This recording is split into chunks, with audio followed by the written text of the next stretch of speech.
Stark, we need a plan of attack.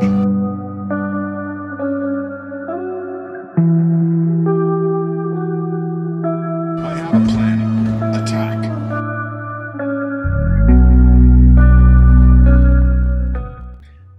Hi guys, Angreifer here, and this is a Marvel Future Revolutions video. In this video, for the global release today, well, I guess it's today, or is it tomorrow? I don't know. I know it's the 25th, but when I'm releasing this video, it's on a Tuesday, so hey, maybe it's today, maybe it's, when is... Smart guy that I should be is I should have checked the date, so let's go ahead and check the date. So it'll be tomorrow, according to the date now. So happy global release day if you're catching this on the day that the game is actually released. If not, happy me releasing this video day, which will be the day before. Woo! In any case, in this video, I'm going to do a little bit more of an in-depth guide. I have some beginner guides before just going through the stuff that I learned in the game. I am still I would say mid-game player, but the concepts and the basics of the game aren't hard to really like grasp, although there is a lot of it, and they don't actually do a very good job of explaining a lot of the stuff. So I'm gonna hit some of the main points of the game. What I'm doing right now, I'm actually at the last part of the game, like fighting. I've said this like the last 5 videos, fighting the last boss, but as it has been, I don't know, the last 3 or 4 days, I have not actually been able to pick up the game and fight through the boss. I just did a lot of AFK stuff with Captain America and Spider-Man, so I haven't really been able to like attack him again. However, what I'm going to do is kind of build my storm towards fighting. I'm going to show you how I'm building my storm towards fighting this specific section, this specific part of the game, and then I'll show you how I do that through each piece of the heroes that you can manipulate, customize, or whatever the case may be. So I'm going to go through with my Storm, and I'm going to show the costumes for my other 2 heroes. But before I get into all that, I drop Marvel Future Revolutions videos every Tuesday and Thursday, DC Legends videos every Monday, Wednesday, Friday, and Raid Shadow Legends videos weekly. So please like, please subscribe. And if you don't like it, hit subscribe and hit dislike. I'm okay with that as well. So now what we're going to do is we're going to get into it. I have my little old man list over here, because I'm old and I can't remember everything. So I'm going down like the list of the things that I'm going to try to actually manipulate. Now, first I'm gonna go to, you know what? I'll go into Storm. It's gonna be a lot of like splash screens, so apologies for that. But first thing I'm gonna do is explain costumes. Costumes basically come in 4 parts. You have your headpiece, your gloves, your boots, and your suit. Now, the reason I'm going into costumes first is because I'm gonna show you a mistake that I made that I don't want you to make. And that is when you first start the game, you end up with a lot of crystals. Now you can take those crystals, and I did this for the following heroes, but I did not do this for Storm. You can take these crystals and buy for 2,000 bucks this pack of a 4-star uniform. Now, by the time I realized that, I was using my crystals for all kinds of stuff, and I wasn't really paying attention to what was in the store because I'm playing this as like a low spender / free to play. So like it's low spender. I think I spent like 40 bucks in the last 2-3 months. So like I'm doing this as a low spend. I'm not a guy who whales out. If you want a guy who whales out, Darth Microtransactions. He did a Marvel Future Revolutions channel where he spent thousands of bucks in the game and just whaled out completely on it. I think he's actually, judging by some of it, I think he's actually kind of burned out on it. But in any case, this isn't the point. And so basically with this 4-star suit, what you get is the suits, like I said, come in 4 parts, and with each part of the set that you get an additional stat. So here you'll see the base stats are going to be at the top for her headpiece for this costume, plus 300 flat on attack, 380, and then 11% attack. Then you have bonus options. 3 stats will be, okay, yeah. This is what's going to be rolled in later when you actually pull the piece. And then with the set itself, if you have 2 pieces of the set, attack plus 5.7%. If you have defense pierce, if you have 3 pieces, defense pierce, 4 sets, it's pretty obvious. Wave, rider skill, level, plus 6. So I did not do this for her. You get a lot of crystals in the very beginning of the game, so I would recommend buying that for your first hero. But what I did do, and what I advised after I figured this out, is with your first hero, you do still get a lot of crystals. It's going to be north of 6,000 as you progress. So what I did was I took those crystals and I went and bought the costume pack for Captain America and the costume pack for Spidey. Now, I will go into, I think I like Spidey's suit more than Cap's. So I'm gonna go into Spidey right now and just show you the stats that are enhanced by this. But these are the 4-star costumes you can buy for 2,000 crystals. That's the Spidey suit that I have right now, and that is also the Captain America suit that comes with it. I don't like, the only thing about that Captain America suit that I really don't like is that the shield isn't a circle. The shield is like a circular eagle symbol. I'm not a fan of that look or whatever, but in any case, I guess it's going too much into cosmetics of it. So now we'll go into hero info and ignore all the red dots. All this stuff is what I'm gonna go over with Storm later. So you see here on this suit, I have same 380 plus 11%, and then you see the dodge rate, spider grenade, and then the attack is up by that 3.8%. So this is how the Spidey is set up with his 4-star suit. I start off with a huge advantage, and there's some other advantages that came from Spidey getting hand-me-downs from Captain America and Storm that are making him like a beast through PvE content right now. Same thing with Captain America as well. So I would say that's my first bit of advice is get the crystals. Like when you have 2,000 crystals, which will come relatively fast when you first start the game, buy that 4-star suit. What I did do, and why, since I've gotten those crystals, I haven't gone back and got that 4-star suit, because you'll get a lot of like 1-star, 2-star, 3-star things. I mean, if you want to collect the suits themselves and level them up, because they will all have different attributes and bonus options and go for it. That's all on you. However, what I've decided is to put all my resources into getting through the content as quickly as possible, get to the end game of, or at least the end of PvE, and then starting to farm from the different areas within the game, and then bringing up all of my costumes. I'm not worried about collecting and getting all the costumes right now. That's not really my priority. So when I go to Storm, I already have 4 5-piece sets. One of them I actually drew, which I would not recommend drawing. I'm not even gonna go into that in the video, but if you go to the store, there's this option where you can draw costume pieces, Omega cards, and random dimensional stuff. And so you can draw those things for like 200 crystals, or 100 crystals, I think, for the dimensional stuff. But that just seems like it's just gambling. And I'm just like, I'm gonna take I did do a little bit of gambling, and I got a 5-star piece, but way more 3-star pieces that I didn't even have any use for, and that I ended up just fusing to make other pieces. So I do have this. I do have another Wakanda Queen piece that is like a 4-star. I'm gonna try to get it up to a 5-star so I can add it to the set. This is Storm's Modern. Yeah, Wakanda boots. And I have, I think, a Wakanda gloves. So then that'll give me plus 1.2% attack. So I'm just working on those right now as part of her costume set. So that's how costumes work. They give you stats. And let me see what the stats are on this one. So for example, the bonus options here, she has guard damage is plus 22.4%, and then the attack is plus 8.2%. So it's already doing those bonus options for me. And then I would love to complete the modern suit set or whatever else, but first things first, I have, I think, a strong enough suit. Maybe the Wakanda, like focusing on that Wakanda part, maybe that'll help a little bit.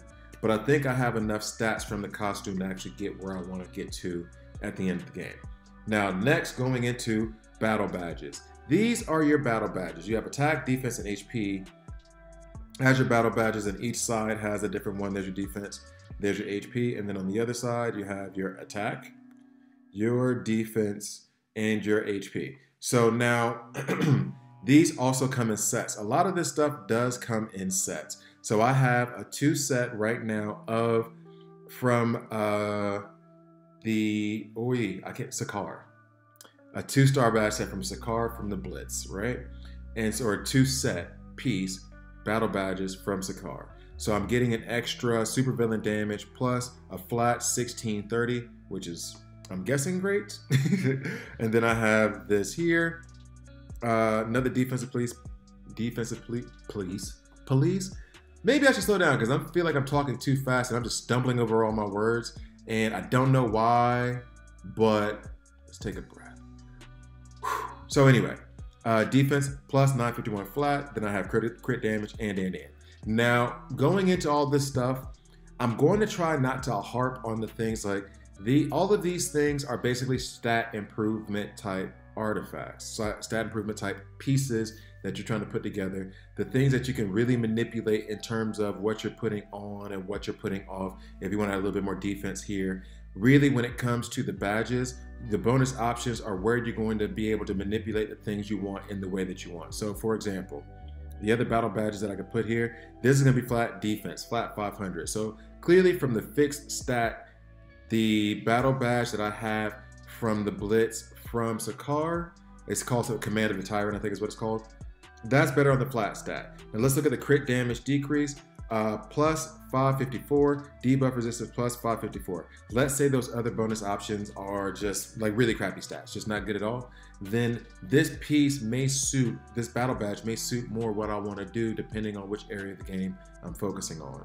So this is another piece of what you can manipulate to more customize your hero into what you want. Now, what I'm leaning towards now, and I'm going to leave the battle badges alone. What I'm looking for now are stats that are going to help me with PvE so I can get past that last boss. But as far as I'm concerned, I just want PvE stats. There are some PvP stats that come along with these and other materials, but I want PvE stats, and if it's not PvE stats, it needs to be something that will help me towards beating PvE. So that means if it's just straight up PvP stat, I don't need it, I don't want it. So, or at least not at this moment, not at this current time. However, then when I go to my Spider-Man, I feel like I'm gonna make Spider-Man my PvP hero. So then I'm gonna be looking for stats and everything that I could to make him the best in PvP. So those are Omega badges. What I did with the Omega badges, those are the battle badges. And what I did with a lot of the battle badges is when I had Storm and I was done, you can dismantle them and get some resources, but I would also save some, put them to the side. Let's go back out here and I'll show you that. I did save some, put them to the side, put them in squad storage. I just go to card storage. I put them in squad storage, and yeah, here. So there are a bunch of battle badges here that are not good for my Storm. However, they will be good for these 3 stars. Will probably be good for my Spider-Man once he reaches a level to where he could use them, and these other battle badges will be good for my Captain America once he reaches a level where he can use them. I can't just drop a 6-star battle badge on Spider-Man when he's only level 20. They have level restrictions to each battle badge. So, you know, with level 30, now he can take this battle badge that I put in storage for him. Level 40, now he can take this other one, and then level 30 can just be put on the next hero that I'll start. So those are battle badges. Next on the list would be the cores themselves. Now the cores attached to battle badges, this is not a difficult concept at all, but if I go here to this battle badge, right? And you see here it says core power, core of power, core of power. It's a 4-star core piece. I've tried my damnedest to make sure to have 4-star core pieces. I think they can go up to 6. Well, I know they can go up to 6, but I'm not worried about it because the chances of fusing those cores to be up to 6, I'm not a huge fan of how that system works. So I'm sticking with the 4 for right now. I would love to have a 4-star, well, yellow core vitality, but don't have that yet, and I'm not gonna freak out over it. Let me check down here real quick to be on the safe side. All right, so in these cores, what you'll see, core of intensity. So we have the core of intensity, which is blue. This is going to increase my dodge rate by 3.8%. The core of intensity, that's the 3-star, will increase my defense by 1.9%. Core of power, of course, that's your attack, that's your crit rate. Then you have, I think it's core of vitality, or core of frenzy, crit damage, and then what's the other one? Oh yeah, defense piercing, and then core of intensity, dodge rate, and defense. So that is attached to the battle badges. I don't think you're able to get cores on battle badges until like I want to say the 3rd or 4th blitz. So the badges that can hold cores are more important to me than the badges that do not. I mean, that's kind of obvious, I would think. But the cores literally just increase stats. It's all about trying to get the stats up as high as you can through different routes. So I want to increase my crit damage. So I'll come down here to defense pierce, and I'll increase my crit damage and just let go of the defensive piercing by plus 3.8%, 3.81%. Because I'd rather have that crit damage 7.61%. Now the game itself has these kind of conditions that it thinks, okay, well, this is what's going to make your champion or your hero better. This is what's going to improve their power level, and your power level will go up and down. However, getting the stats that you want, to me, are more important than that power level being super high. Like having a hero that has 1,000,000 power level, but the stats aren't what you really need for that situation. Well, at 1,000,000, I guess that doesn't matter that much. The stats are going to be incredible, but you see my point. So, going back from the cores, let's see, we'll come back down from the cores. And what we'll do, like to show you, just because I'm about to go into skills real quick, just to show you what I mean, I'm going to show you her stats. So these are all the stats together, and let's just focus on attack, because that'll be the easiest one, right? Yeah. So her attack is at 8,000. Let's just call it 9, or 8,889. Let's just call it 9,000, and then her attack is at 7,500. Okay, so all that extra yellow is coming from the costume, the battle badges, the title, all that other stuff that I'm adding on. So now if I go to just the costume, just from the costume itself, my attack is getting 3,400 from the costume itself, out of the 7,400, right? The battle badges are contributing 2,000 to it. The title is contributing 583. So on and so forth. The potential, which I'll go into in the squad power specializations, I'm all going to go into. But all of these different categories here, the stats all shows just how all of it is working together and adding on to her stats. And then here you can just go down and see how each one is affecting her stats individually. So now let's go to, I need to get in the lines. All right, so now let's go into skills. So where you at? Where you at? Skills, skills, skills. Got to keep moving this thing out of the way. Skills. All right. Now, what you'll see here, or what you'll notice here, is that I have not leveled up all of my skills yet. The reason for that is because I only leveled up the skills that I'm going to use to get through this boss now. Now, for example, let's go down here. Pressure manipulation. This is where she will put out random cyclones, tornadoes, however you want to call them, to push waves away so that you have waves. Right now, the final fight I'm on is just one-on-one with two different bosses, one boss and then the next boss. So I don't need this kind of AoE get away from me, damage dealing effect. So I did use it quite a bit on the path towards the car and the final boss.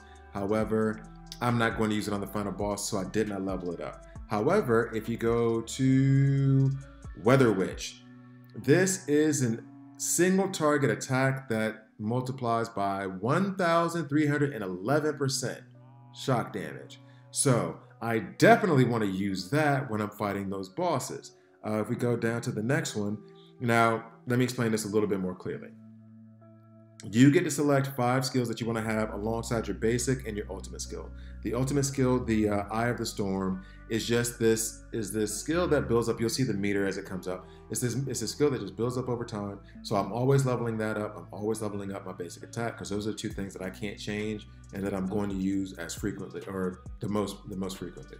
Well, actually, yes, Eye of the Storm I'm going to use more frequently just because it's always going to be there. However, the other skills have a shorter cooldown, so it's going to be like I'll use them more, but hopefully you understood that point. So now, as we go from the basic attack and the Eye of the Storm, I've leveled those up to 15. That's the max. We go to lightning attack. This is the attack that rains down from the heavens. Now with this one, just to read it real quick, attack by 25% for 7 seconds upon reaching max stat count, guard break high. Now I've chosen that one over this one, which is decreases attack by 25% 7 seconds upon reaching max stat count. That's high. However, drops a thunderbolt on the enemy's location to deal 547% shock damage and knocks down the attacked enemy, creates an electric current where the thunderbolt dropped to deal shock damage over time. Now this thing actually literally suppresses the minions. Like, it'll drop down on them and then they'll just stay on the ground and keep getting shocked. It doesn't do that for bosses, and so I've decided to keep the Thunder Crash because it gives more damage. But forget this lightning attack. this high voltage current is really good when you're trying to get through waves in PvE. But I did change that back when I was like decided I had this one boss that I really have to face. So the main point I'm trying to make here is when you get through the first bits of content, you're just learning the heroes, learning what they can do. However, as you go along with the skills, you have to start customizing. AoE attack, okay, I'm using that for waves. This game has a lot of waves that you have to face. When it comes down to bosses or a boss I'm having a really hard time with, I really can't get past them, you may want to amend your skills to be more single target, just to focus on that one villain, that one opponent, that one enemy. So that is talking through skills. I won't go through all of her skills because with each of these skills, each of them, except for the basic and the ultimate, they each have 4 different variations of those skills. So right now there's 5 equipped. I have 3 that aren't. Times 4 is 32. So I don't think you guys want to hear me go through 30. Just read off 32 different skills. But that's what my focus has been and how I've tried to use my gold. Now, the reason why I've only leveled up these 5 that I'm using and not all of them just to have them is because now gold is a very scarce resource in this game. Very, very scarce once you get past a certain point. So then now I'm taking the gold and working on the skills of Captain America to get him past the points of the game that I need him to get past. So I'm taking some of that gold. I have the skills I need to get through the last boss. I'm taking some of that gold, moving it down to Captain America.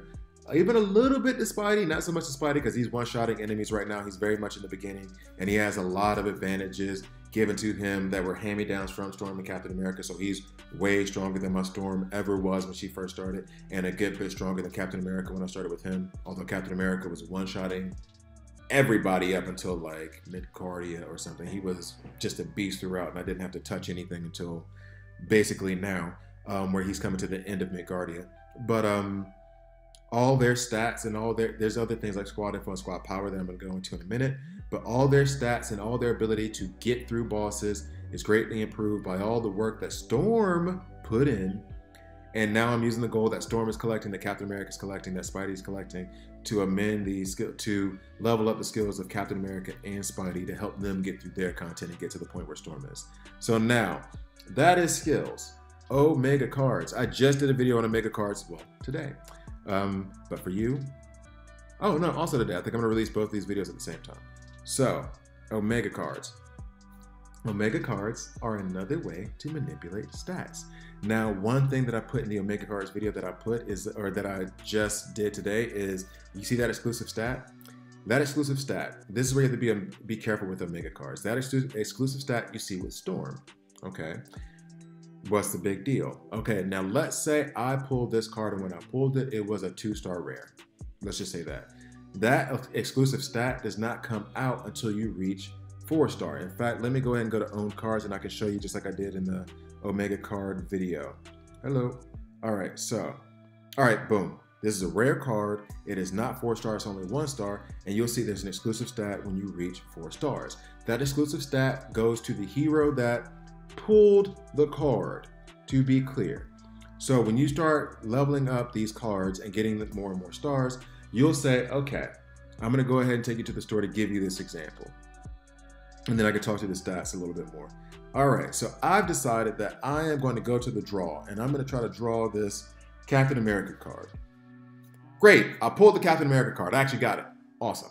Now, I don't get the exclusive stat until 5 stars for this special card. So I pulled it on Storm. However, I need an awesome Omega card for my Spidey. This has attack. I have everything I need for my Storm.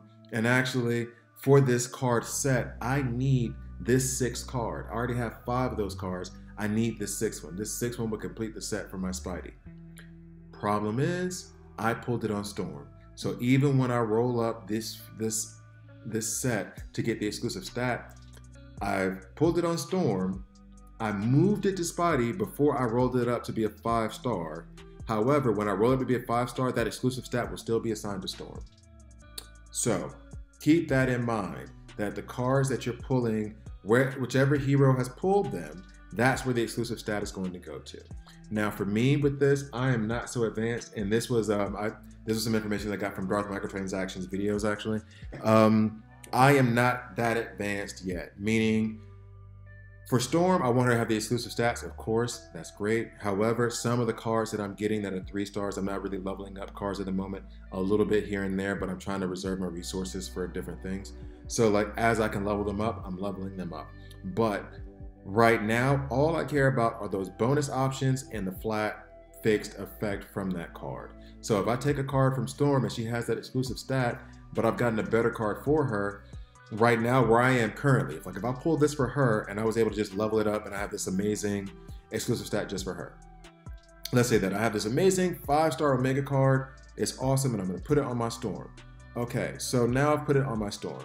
And now I have this card here that has PvP damage for Storm, but that card that I just pulled is gonna replace it. I am still going to take this card and put it on my Captain America or put it on my Spidey, despite the fact it has an exclusive stat. Now later on, will I have to remove it? Yes, and I'll probably just move it back to Storm. But at the moment, that plus 4.6 attack and that plus 7.3% hit rate is more important for them than that exclusive stat. So if I'm not using the card anyway, and I have a fixed effect and a bonus option that's going to help my other heroes, I'm gonna put it on them for the time being until I get to a point of where I have better cards for them. But to ignore those fixed effects and bonus options just because of the exclusive stat, I'm not doing. Not at this stage of where I am in the game. So I would move it over, but just be aware that that exclusive stat is only going to be useful for the hero that you pulled it from, and you're most likely going to end up putting it back on that hero later on anyway. So that's Omega cards for you. And actually, here's a little bit more about Omega cards actually before I move on. They come in sets, just like everything else in this game. There's a whole lot of set collecting. From what I've seen so far in this game, like DC Legends, for example, is more of a, you're collecting the heroes there. I'm collecting my Batmans, I'm collecting my Superman, I'm collecting my Wonder Woman, I'm collecting my Cheetah, whatever. With this one, it feels like they're making you collect things that manipulate stats on characters. So you have the heroes to collect, but there's only like 8 in the game. And so then you have these cards and these sets that you're trying to collect. So you see the 4 right there under Nebula. That means that this is card set 4, but there are 4 cards in this set, as you see down there at the bottom. If you notice the Captain America card that I said earlier, that has 6 cards in that set, okay? So now you can collect all the cards, and when you collect all the cards, just like with the costumes, just like with the battle badges, once you get the set, you get bonus stats. So here, I bought this set, and I'll show you where I got it from. I have a 2 card set. It would give you the stamina recovery of 7.5%, and then with the 4 card set, which I have, is giving you the ultimate gauge recovery of 7.91%. So that is where the sets come in. That's where sets are beneficial for you. And if I go back, if you go, ooh, can I even show it? Because it may not be there. Where are you? Featured. I may have to go to another bundles. Like in this bundle, I think the card set was like another 2,000 crystals, and I bought the card set for that 2,000. And that's why it's now on my Storm. I bought that card set. I didn't collect it. I just got it I got it with my crystals out of the shop. All right, so there's your Omega cards. Common, rare, special. Those are the 3 categories. I had my grocery list written here, sorry. Yeah, and then you have to collect them in sets. Cool. Now, I'm trying to make sure that I don't forget anything, so forgive me as I'm talking through it, because I just have like an outline here of the stuff I need to go through. All right, next is specializations. Specializations suck. Like, specializations you have to get through, like you get the materials for specializations through raid events. And specializations isn't even a thing that you have to worry about, like, until later on in the game. Not like super later on, but like after like a couple of chapters, then you have to start doing it. Now, one mistake I made is I just started spreading out and putting can I zoom in on this a little bit? There we go. I just started spreading out and just putting specializations materials everywhere. Now you see here, let me go to okay. So you see here, these are the materials that you need to upgrade to the next level of the specialization. I'm not about to do that for this right now. And in fact, I couldn't because it's one of the active traits. So one of the passive traits, for example. If I do this right now, then crit damage decrease it goes is a plus 1.1 right now, and it'll go to a 1.7. All right. Now, if I do that, it's 100% chance of enhancing the success rate. Actually, I forgot something about cores that I'm going to go back over later. So let me go ahead and do that later. Now, these passive stats do just what they say. They affect you passively, and you're actually trying to collect them. So like here, dodge rate is plus 0.8%. I'm trying to collect these raid materials so I can upgrade, get an active trait. Now, active traits are traits that you can equip. Now, let me go ahead and take this back out. Now, I went for the light. I went just in a haphazard manner. As I zoom in a little bit more, I just went in a haphazard manner, was trying to get everything. What I should have done was focus on the active trait that I wanted, and then just headed in that direction and used all of my materials towards that direction, and then figure out the next active trait I wanted, and then headed in that direction. Because now I'm kind of screwed. I put now about 75% of my specialization materials into going towards the lightning, or going towards lightning, the thunderbolt, but I had already put a whole bunch of the specialization materials just in this direction, and that was headed towards ice, or no, not ice, sorry. Yeah, that was headed towards ice, frostbite, which is all fine and dandy, but I wanted lightning first. So I just should have put my resources towards that direction, taken this yellow and everything, and they would have been able to level that up even more. So it kind of put me behind. So my recommendation, and for characters, the specialization maps are different for each character, but my recommendation in this would be pick the active trait that you want to equip, right? And then head in that direction with those specialization materials. You will save yourself a lot of headache because you're just headed in the direction that you want. You get that active trait that you get, you can equip that, especially you can equip that, and then you have the trait that you want. So from raids and a couple of other sources, there's also a specialization bundle pack that I wanted to get for 1,000 crystals. Those I do recommend buying as well if you have the crystals. But I would say find that one active material, that one active trait you want, go down to the passive traits, because you have to complete all the passive traits around that active trait before you can get the active trait. Then you can equip it and then move on to the next. And in fact, I'll show you that shop specialization bundle. Where's it looking? Am I looking right here? So I'm 50 crystals away from getting that one. I'll get that one, hopefully get some of the specialization materials that I need, put them on my store. So now that is specializations. Each passive trait just does what it says, gives you passive percentages on different attributes for your hero. And I head towards the active traits, get the passive traits that are headed towards the active trait that you want. I hope I explained that well. And if you guys have any questions, or if I didn't cover something clearly, please leave it in the comments below. Please let me know. Join the Discord and drop it in my Discord and say like, yo, I don't get what the hell that meant. Just let me know, no biggie. All right, so now I'm gonna go to cores real quick just to show you this combined cores thing. I didn't really go over enhanced costumes and how you're supposed to equip them. I didn't really go over the workshop or anything like that. And as a matter of fact, I do have it in a costume video that I did, but this is kind of a similar principle for all of them. So for example here, and I have enough gold to just kind of show a demonstration. All right, so here, when I do my 1-star cores and I combine them, as you can see, 100% chance to acquire the next level up. However, when I do my 2-star cores right here, 70% chance to get the next level up. Okay, that's better than nothing, so I got the next level up. Now, when I go to my 3-star cores, I need a 3-star yellow, right? 50% chance to go 4-star. Right, so I'm flipping a coin right now. Thankfully, I got a 4-star. Not yellow though. But as you can see, I do not like that system, and it does the same thing in specializations, which is the higher you get up in the specializations, the more gold you have to spend, but the rate of success drops. I mean, it's not uncommon in games, but just a heads up so you know, because that caught me by surprise when it first happened. All right, so specializations, done. Cores, done. Now we're gonna move on to enhanced power, enhanced potential, and then squad power, squad info. Then I'm gonna call it a video. I'm sure you guys are sick of hearing me ramble. In fact, you probably already turned it off, so I can't blame you. All right, so now we will go to, whoa, what you doing? All right, so we go to here, enhanced potential. Now, I'm gonna tell you what I did here, and then I'm gonna tell you how I've done it differently with Cap. As a matter of fact, I might even just go into Cap because it's, yeah, you know what? I'll go into Cap right now just to show you. Now, when it comes to enhanced potential, one thing that I would recommend is I would take the first level of this enhanced potential and I would just make it all balanced. Just take it bit by bit by bit, one way, then back the other way, one way, then back the other way, make it all balanced. And honestly, as I explain this, maybe I just have to show it just so it doesn't sound so, it sounds like it's confusing when I say it out loud, but maybe it's just me being dumb.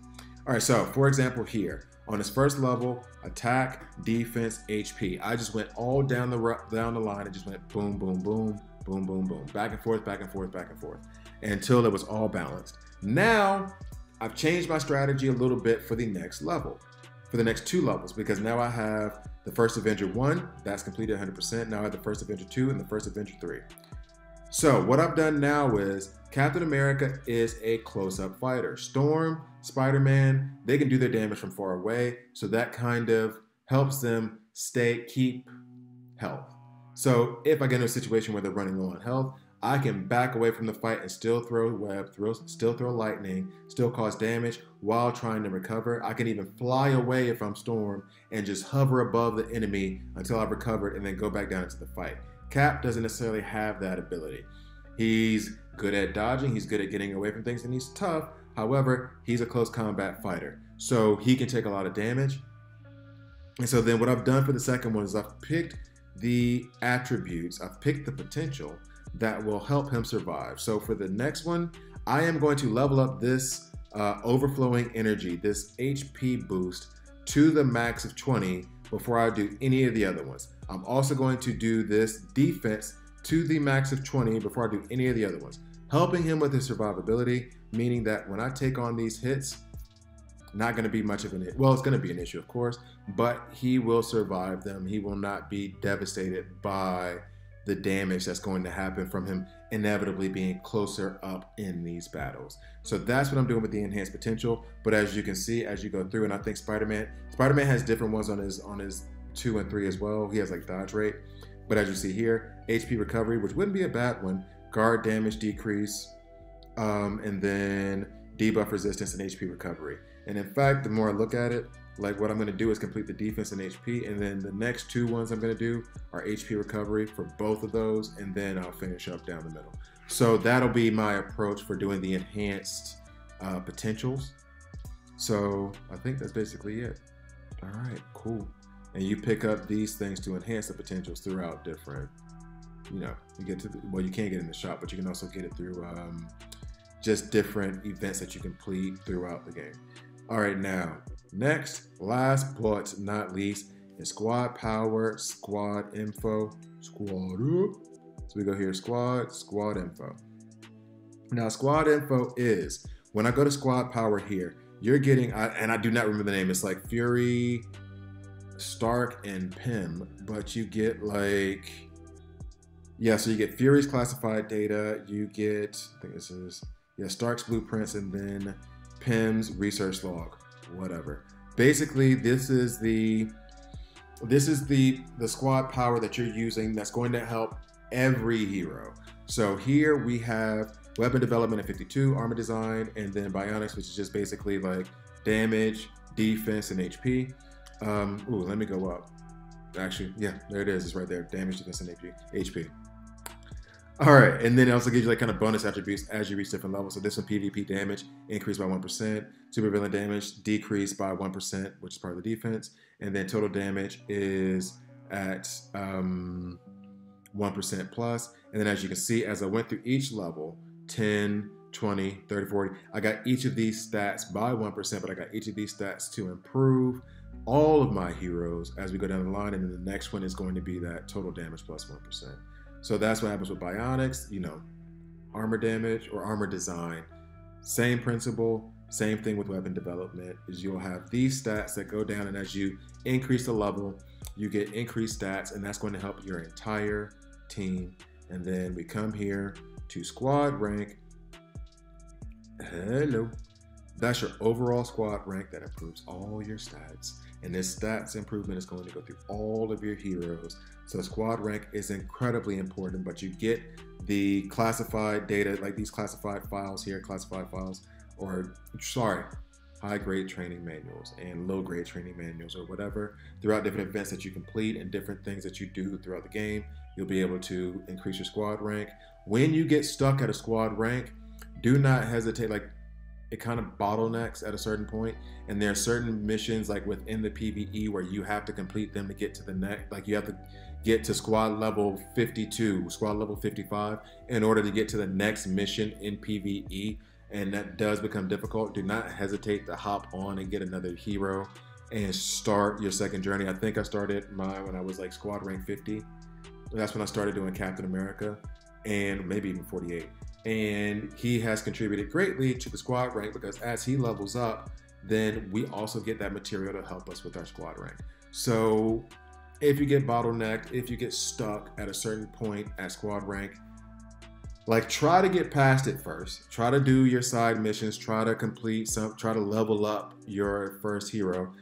My recommendation for how to approach everything is, and we'll just go into this now as we're talking about squad rank. One, your first hero, I think, should be an AoE based hero, one that can take out large waves at the same time, because Doctor Strange, Spider-Man, Storm, they can do, just because of how they are as heroes, they can do large amounts of damage over a great area of space. And they can also get away from danger very quickly or hide in some way, shape, or form, web sling or fly, whatever, and still deal damage from a distance. That's what we're making for your first champion or your first hero, just to get it started. Next, I would just push them through PvE as far as possible. Like, I get through all the PvE content, the epic missions, and then I go back and I do the side missions, and then just keep doing that method back and forth, back and forth, back and forth to level them up.